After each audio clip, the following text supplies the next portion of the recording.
Okay, starting back up here, segment 2. We're kind of here with Greg and Chase Junghans. We're kind of talking about Grant there. What are some of his career highlights? I know he ran USMTS. I know that he had at least one win. Oh yeah, he won a couple of USMTS races and was Rookie of the Year. I don't know what year it was. I think 2009 he was Rookie of the Year, USMTS racing. And I think his last race he won was,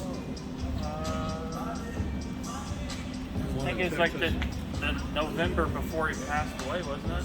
Yeah, November or September before the year before he passed away. I think he passed away in March. So that fall before he won that 10,000 down at I think it was, where was it? Not Longdale, Kilgore, Texas, I think is where it was.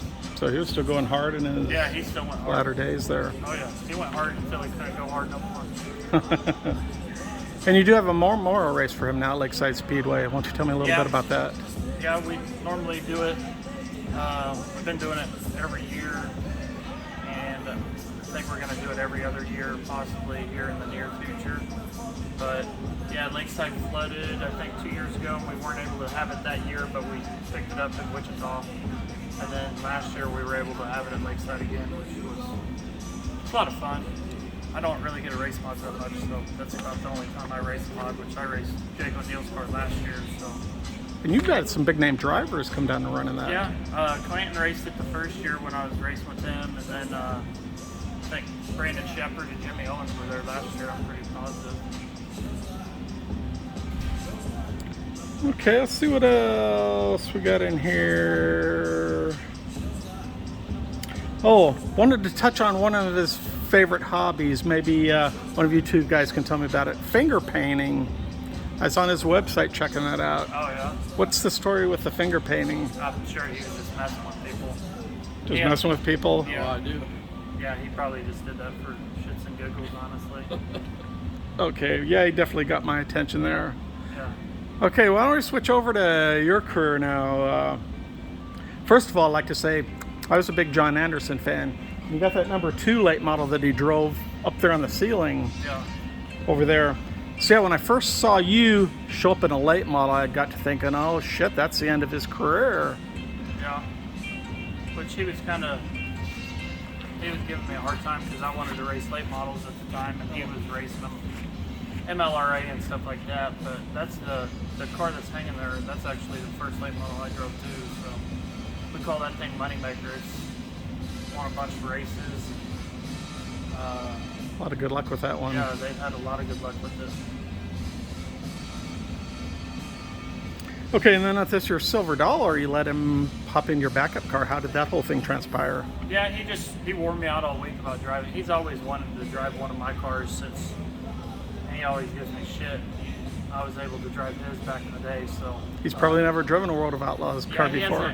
Well, I mean, lots changed since the last time he's raced a supercar, so with the motors and the suspension and all that stuff. But no, it was fun. He had fun. I think I had to get on his ass a little bit, tell him to quit making mistakes and driving it like a limited car. But no, I think he had fun, so hopefully we're going to do it again.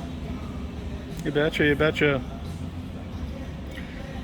Okay, earlier this year you dropped off the Woo Tour. Was it because of lack of help? A little bit of that, and just we weren't running good, and I started getting buried in points. And I mean, honestly, if I don't feel like I have a shot at winning the points or running top 3, then I don't see the point of driving all over the country. Is really, you know what I mean? I can pick and choose, and there's a lot of projects that we got going on here with the business and with my stuff and my business that it just made more sense to kind of pump the brakes a little bit, get our stuff all freshened back up and everything,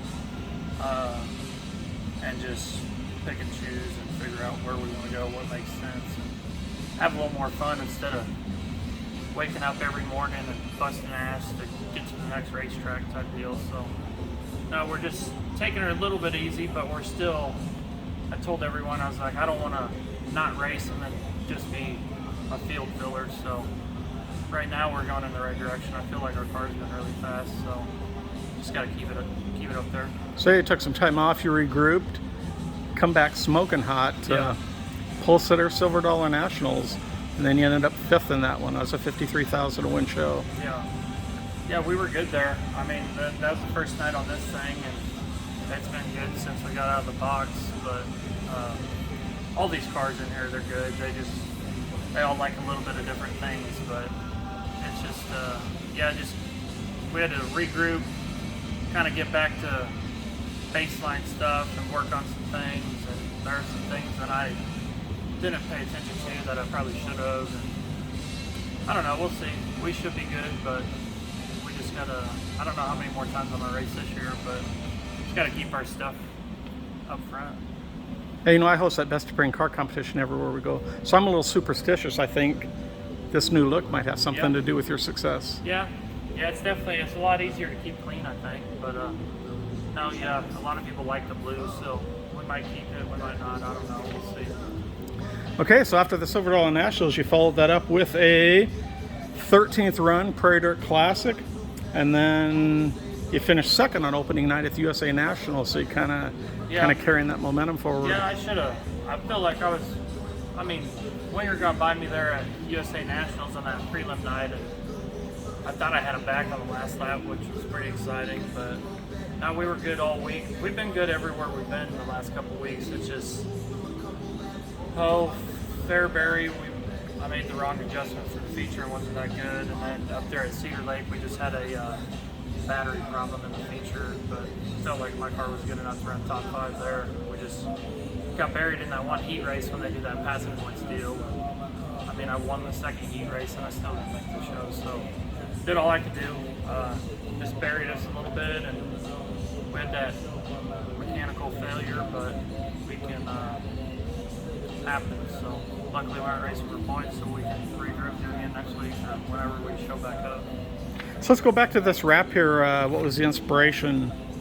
I don't know. I got this car and it was obviously blue, and I had this throwback scheme on my other cars, so I was like, shit.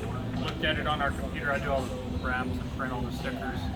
I got a buddy that does most of the artwork for me, but I do all the printer stickers and all that. And we drew it up and threw it on this car and tweaked some things and ended up liking it. And it turned out really good. It's bright.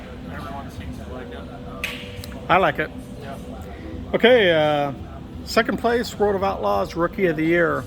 We were talking about that earlier, how you just kind of jumped in. You didn't really go after a regional point series title. You just kind of, you wanted to be a pro late model racer right from the get-go. Yeah, I think I ran MLRA maybe 1 year and then just jumped right into the World of Outlaw deal, which that year I had to race against Frankie, which he's been doing it for a while, but he got me beat there a little bit that year, but I mean, to run second to him, I mean, he's no slouch, so I wasn't too worried about it. It was still a fun learning curve for me.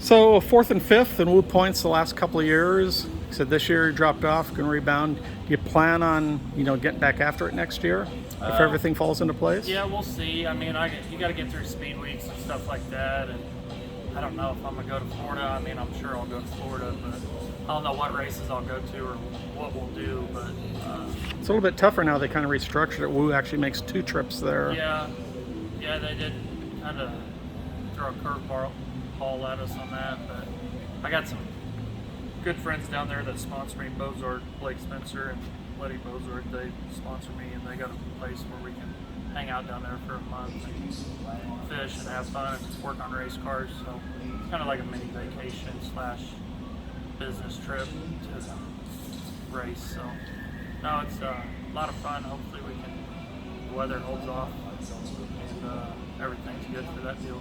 Now, what do you consider your most impressive result? Hell, I don't know. I don't really have anything impressive. I don't feel like. It's yet to come, huh?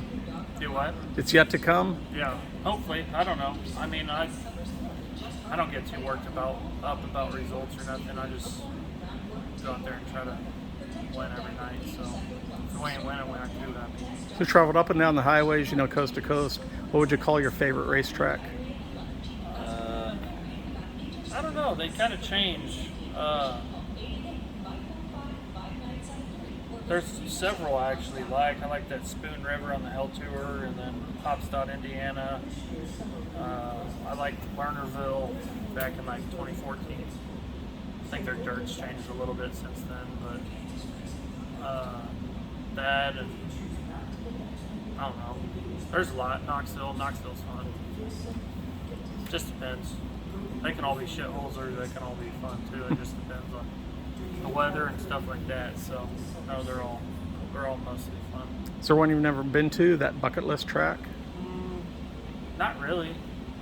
I think if anything, I don't even know if you could fit a late model on it, but there's some racetrack out in California that's like right on the beach where they have that midget race every year. I think it's like the Turkey Nationals or something like that. It'd be cool to go there and experience that, the West Coast race scene kind of, but Nice little racing vacation. yeah. Well, Chase, why don't you give me your website? People can check that out. Yeah, just chasejunghans.com. Okay. Appreciate your time. See, Greg is still hanging out here. Appreciate your hospitality. Catch these guys out on the road.